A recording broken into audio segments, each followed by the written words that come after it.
đông quá hành trình vui chú thì đông chú tại ôi xin diếu như tại nay quá vui chúng các nhân tại cầu các nhân trình vui diếu thì nó bỏ quá nãy mà sẽ toàn tham một gì quá phải tổ của tài thế này qua là làmแต่ถามว่าคุยจุ่มกับเป็นตะเกาที่โรงเรียนจิตเป็นตะเกาว่า Well, I want to say good morning. Thank you, Carla and Esther and Mary Lou should be coming to join us in our women's prayer this morning. As you can see, it's not that many women this time. I think people just, because it's summertime and people are just off camping, doing the other things. But we really appreciate both of you coming to pray with us because as you all know, our nation is in great crisis right now. Not just our nation, but the whole entire world is in a crisis right now. Not just now, but it's always been. And so I think that it's very fitting that we come together and pray to seek God, to ask Him for His forgiveness and His cleansing, and hopefully our nation will continue to kind of come back towards God. Nên chỉ giảm nhiệt trước thêm môn để cái vừa mà phải hoa nhẹ vài vừa thứ đoạn cái là quý vừa quan sẽ toàn quý vừa mà cha nhập chưa dựng nha chưa như cô chưa là tổng nhiều vừa học chỉ hiếu nhẹ quý vừa hay hiếu dạy vừa thích đoạn kết thua mà chưa cũng xử lý người ta sai vừa tổng dân tổng quý vừa học chỉ trên chiếu thầy chiếu là quý vừa dạy chung đoạn năm kia đoạn chiếu à trên mà chiếu bữa mai nhé bữa mai quán đường đi bữa mai nhé giang làm chịu thảo nằm toàn nó ta mỏ chiếu nhẹ như thế với lại chuyện chẳng tiền chiếu thì mua bị chạy như ta cao ở khoai năm trang hộ tôi chiếu tôi bữa chậu như cô nói là chuyện ta cao đến chiếu Giêsu như bữa amen.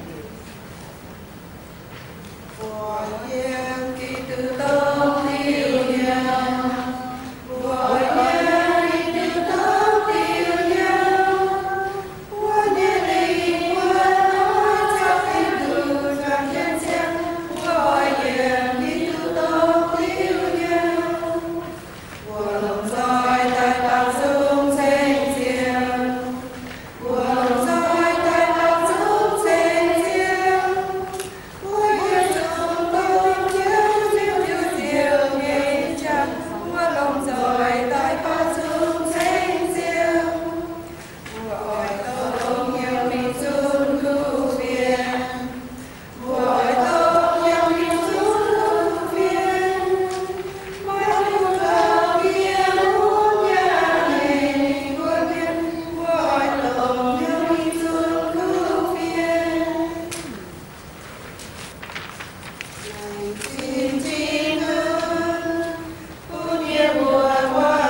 try if they don't get it.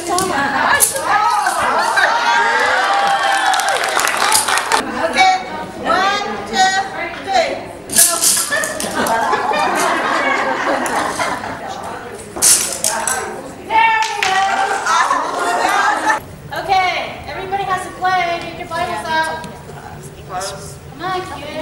you have to close your Bible. Keep it closed. The yết was a law siap jo. Law ta liam was a yam kisau punya buahnya. Story if you yang cerah kan bukan kau siap je mbak. Kau minta kau nak tong. Story pun bukan ada saya. Okay. So, ready? The yet Thessalonica. Sang siap dua yam ni law siap yam. 1 Thessalonians 5, verse 16 through 17. The yet Thessalonica sang. If you find it first, stand up and read it for us. See? I knew it. Sharon? You said 17, right? Yes. 1 Thessalonians 5:16 to 17. 5:16. Rejoice always, pray continually, give will for you in God's will for you in Christ Jesus. I can't even hardly see it. Is that it? Yes, that's right. Okay, I'm going to give Daniel a chance. The mere woman. The yet Thessalonica.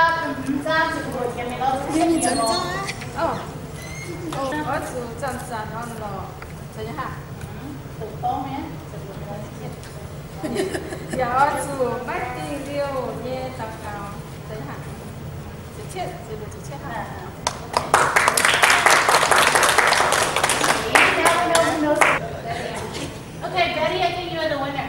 Okay, 1, 2, 3.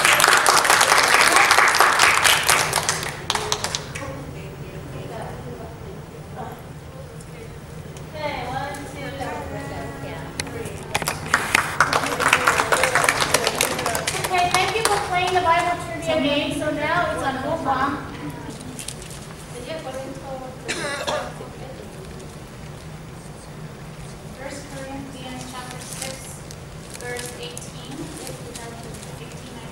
Có ở chủ xiêm coi hiện mi giáo Diên tám nhé hãy nhủ thứ xây hỏi mét xin và số hiến như xì xây hỏi cần như xin Siệp chúa vẫn có về vừa máy chúa phải mình vừa xây xì mình vừa như xin xây xì vì như xì vì như xì Kim phu Ún tài như xì vì dâm mình vừa như nhớ tình mà mình vừa như xin xây mất dạy mình vừa cả như xây xì tù như Với chủ thiên thu mãi mình vừa trả tháng lại mình vừa ở chủ lộ mình vừa như xin hai tình vụ So 1 Corinthians chapter 18 says, flee from sexual immorality. All other sins a person commits are outside the body, but whoever sins sexually sin against their own body.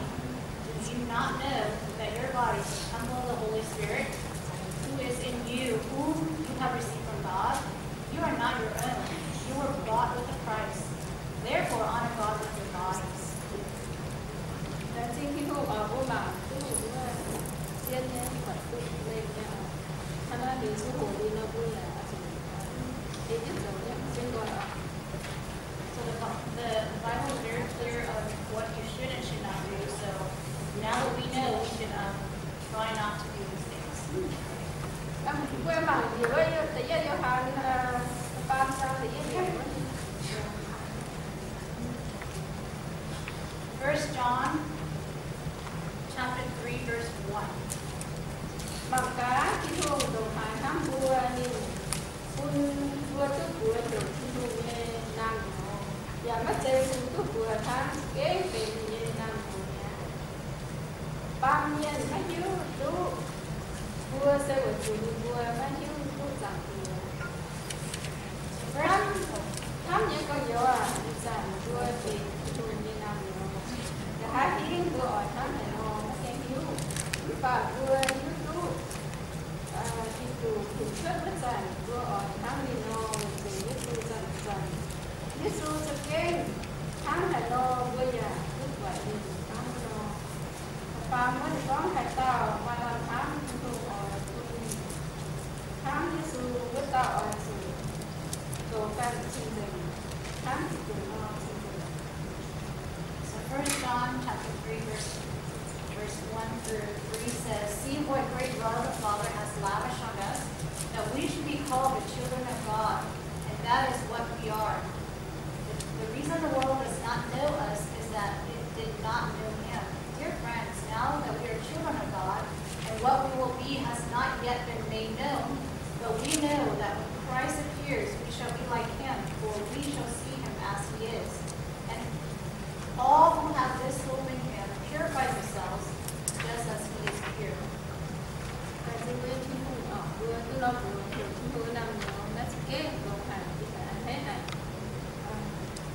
cho gom chơi cũng có bữa ăn bữa kế về nhà làm nhiều nhiều bữa chủ như thế xưa đi tại nó chỉ chẳng già như bữa giá mãi bữa ta cái tay lồng tiêu lồng nhà mãi lồng giá mãi lồng này mãi bữa ta cũngเป็นที่มือเนี่ยเป็นที่มือเป็นช่วยเป็นที่มือเป็นแบบเป็นแล้วbữa kế ăn hết mà bữa ban đầu như thế thôi có thì không chỉ bữa ở trong tròn trải cho chinh từ người ta.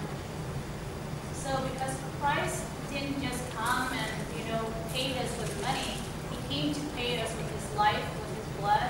I mean, he left the throne of heaven to come down and humble himself to the point of death. I mean, dying on the cross to buy us. So therefore, we need to be pure, just as Christ is pure, because he bought us with his life. Okay, trong bữa của chúng ta bữa mà sắm khăn này ở có bây giờ khăn thì có nhiều chiến lược xíu. The first that we've learned about today is we need to cry out to God.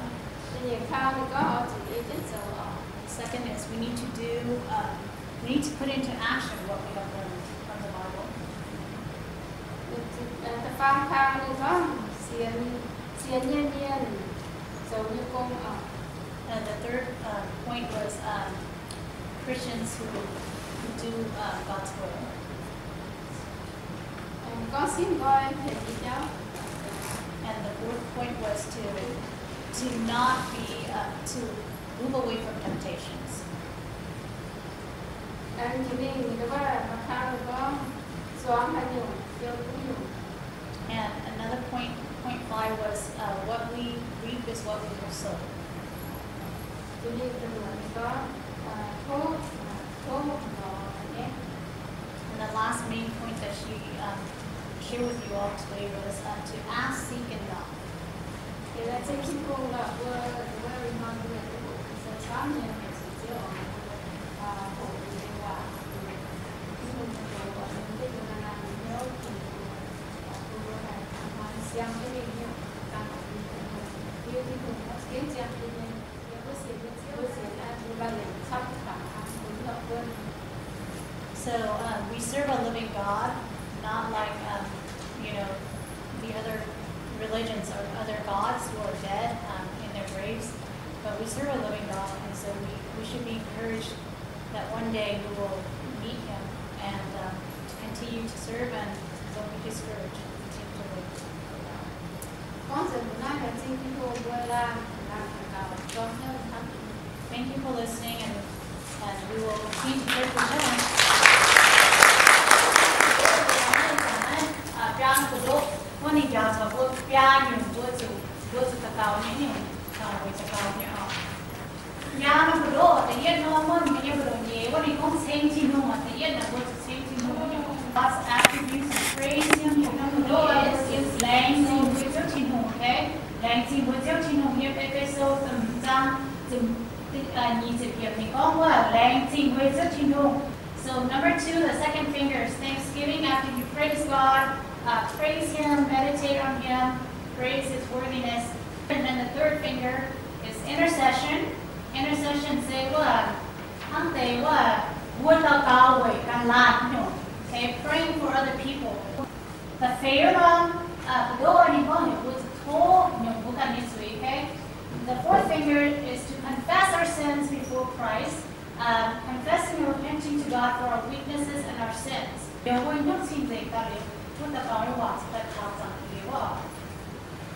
So the pinky, the little pinky one is petition. That one is to pray, to ask God for peace and for our daily needs. You know that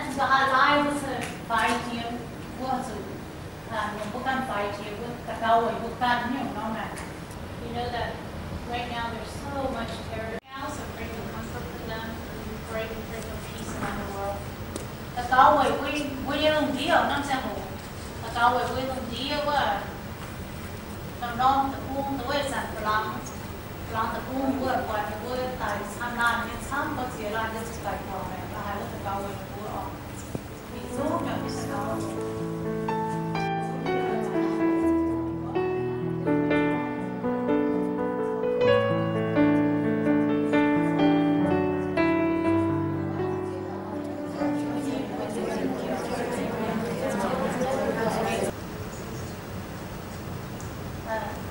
going to pray for our country because we know that right now there's a lot of hate between the cops and the black and white issues right now going on. Just a lot of racism.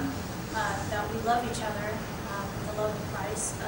Pray for peace for our country, and also the election is coming up. To pray for wisdom as to who we should choose to be our next president. So just pray for those things right now.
Thank you that we all are sisters together, whatever language we speak, Lord, we are all together equal before you. Again, I thank you for this time, and I thank you for this food that we have had.